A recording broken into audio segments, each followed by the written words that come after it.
Snack time. Jack had a black duck. The duck is named Quack. Quack, quack, says the duck.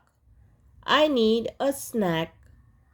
Jack sees a jar of tarts on a rack. Quack jumps up to the rack and drops the tarts from the rack. Now Jack and Quack can have the snack.